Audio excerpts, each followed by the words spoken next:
નમસ્કાર, કચ્છ ભૂમિ ન્યૂઝમાં આપનું સ્વાગત છે।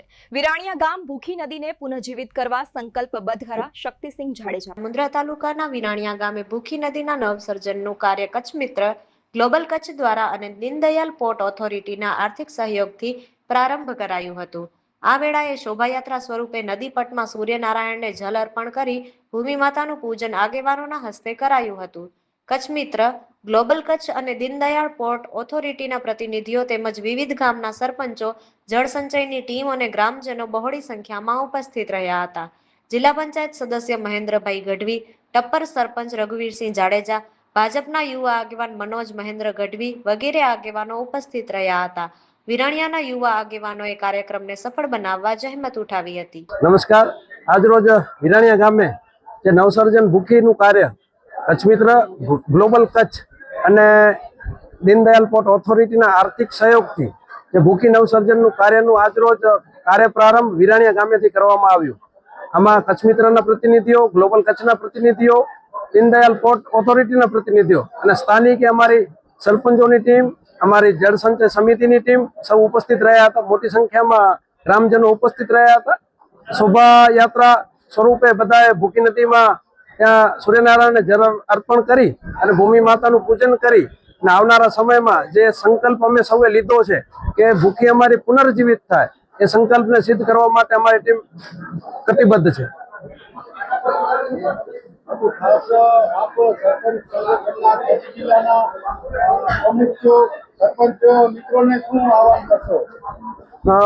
હું આપના મારફતે એ આહવાન કરીશ કે આપણે સૌ માળખાકીય સુવિધાઓ માટે ગામ માટે ચિંતા કરતા હોઈએ છીએ, પણ સાથે સાથે આપણી એટલી જ જવાબદારી પર્યાવરણ પ્રત્યે પણ બનતી હોય છે। વૃક્ષો વાવવાનો વિષય હોય, જળ સંચયનો કાર્ય હોય, પર્યાવરણલક્ષી કાર્યો પણ આપણે આપણા સમય દરમિયાન કરવા જોઈએ કે આવનારી પેઢી આપણને એ સ્વરૂપમાં પણ યાદ રાખે।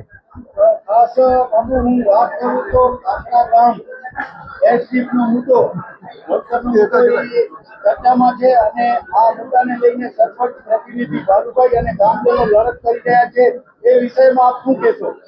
આપના મારફતે મારે એ કહેવું છે કે સરપંચ સંગઠન કચ્છ જિલ્લા દ્વારા માર્ચ 7 માર્ચ 2024માં પણ પ્રથમ જ જ્યારે ભારુભાઈ આ વિષય અમારી પાસે મૂક્યો તો કલેક્ટર મારફતે ગુજરાત સરકારને સમગ્ર કચ્છ જિલ્લાના સરપંચો એકત્ર થઈ અને કલેક્ટર કચેરીએ આ બાબતે રજૂઆત કરેલી કે વૈકલ્પિક વ્યવસ્થા જે કાઠલા ગામના મિત્રો સૂચવે છે એ વ્યવસ્થા ઉપર વિચારવામાં આવે। અને હમણાં ટૂંક સમયમાં ગયા અઠવાડિયામાં આપે જોયું હશે કે ચૂંટાયેલા પ્રતિનિધિઓ, કચ્છના સાંસદો વિનોદભાઈ ચાવડા, અમારા સ્થાનિક ધારાસભ્ય અનિરુદ્ધભાઈ દવે, અમારી સંગઠનની ટીમ દેવજીભાઈ વર્ચન સાહેબ, સ્થાનિક સામતભાઈ ગઢવી, તાલુકા પંચાયતના પ્રમુખ ભાઈ શ્રી કેવલભાઈ ગઢવી દ્વારા વહીવટી તંત્રના માધ્યમથી એટલે કે આપણા કલેક્ટર શ્રી પટેલ સાહેબ, ડેપ્યુટી કલેક્ટર શ્રી ઝાલા સાહેબની ઉપસ્થિતિમાં સ્થાનિક સર્વે કરી અને વૈકલ્પિક જે વિકલ્પ આપવામાં આવે છે એના ઉપર પ્રતિનિધિઓ ચિંતિત છે અને અમને આશા છે કે ગમે તે સમસ્યાનું સમાધાન સંવાદ મારફતે થતું હોય છે તો સરકાર એના ઉપર સકારાત્મક અભિગમ મારફતે એનું નિરાકરણ લાવશે એવી અમને આશા છે। આપના મારફતે એક જ અપીલ કરવા માંગુ છું કે આપણે નદીને કાયમ માતાનો દરજ્જો આપ્યો છે અને ભૂખી આપણી લોકમાતા છે। મિત્રો, આપણે જૂના સમયમાં જ્યારે વરસાદી સિઝનની અંદર જ્યારે આપણા ચેકડેમ તળાવો ઓગળતા હોય તો આપણે તેઓની શ્રીફળ દ્વારા પૂજા વિધિ કરતા હોઈએ છીએ।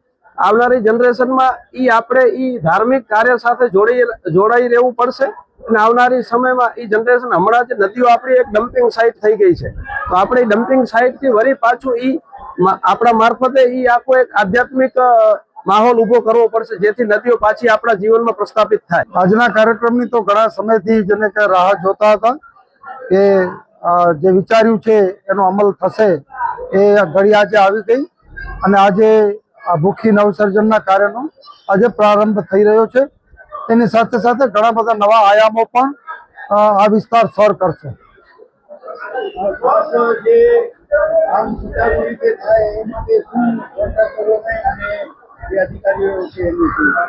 કોન્ટ્રાક્ટરોને તો કામના જે પહેલા તો કામ નક્કી થયું છે એ લોકોને પૂછીને જ નક્કી થયું છે।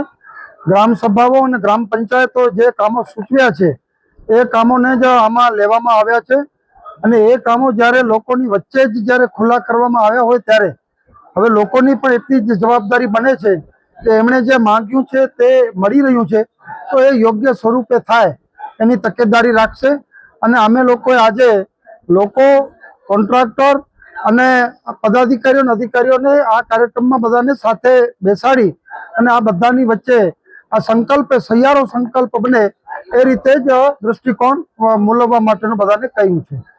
વિરાણીયા ગામના જે સરપંચ છે શક્તિસિંહ જાડેજા એ પ્રકૃતિ પ્રેમી છે, પર્યાવરણ પ્રેમી છે, ગામનું સારી રીતે દેખરેખ કરતા હોય છે. એના વૃક્ષારોપણનો પણ સારો પ્રમાણ જોવા મળી રહ્યો છે અને ગામો માટે પ્રેરણારૂપ બન્યા છે. શું કહેશો? શક્તિસિંહભાઈએ શરૂઆત કરી છે જે કામની.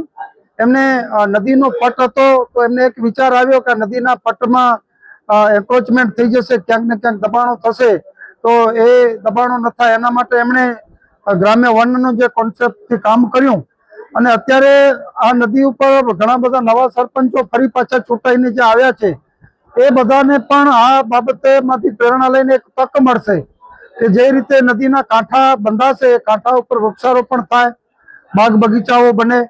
અને નરેન્દ્રભાઈ પણ અત્યારે જી રામજી કી યોજનામાં જેને કે સૌથી પહેલા એ પાણી માટેની જ્યારે અગ્રતા આપી છે ત્યારે નવા સરપંચોને પણ આપના માધ્યમથી કહીશ કે તેઓ પોતાના ગામના ઇન્ફ્રાસ્ટ્રક્ચરની સાથે સાથે પ્રકૃતિ અને પર્યાવરણ માટે જળ સંરક્ષણ અને વૃક્ષારોપણ એ બેને પણ ખાસ પ્રાધાન્ય આપી અને એનું આયોજન કરશે તો આ સોનામાં સુગંધ ભરશે. હા, એટલે આ એક શરૂઆત છે. જેમ જેને એક મહાયજ્ઞ ચાલતું હોય એમાં બધાએ પોતપોતાની રીતે આહુતિઓ આપવાની હોય છે. આ એક સમજણની વાત છે કે એમને એવું લાગ્યું કે આ મારા માટે થઈ રહ્યું છે, મારા વિસ્તાર માટે થઈ રહ્યું છે, તો એમાં એક મારો પણ સહયોગ હોવો જોઈએ. રકમ મહત્વની નથી, એમણે કેટલા રૂપિયા આપ્યા એ મહત્વના નથી, પરંતુ એનો જે ભાવ છે કે આમાં મારું પણ એક કંઈક હોવું જોઈએ. જેવી રીતે અયોધ્યામાં જેમ રામ ભગવાનનું મંદિર બનતું હતું તો ગામે ગામથી જેમ હતી કે અયોધ્યાના ધામમાં ઈંટ અમારા ગામની, એમ આ ભૂખીના કામમાં દરેક ઘરનો એક યોગદાન હોય એવું પણ એક કામ થશે.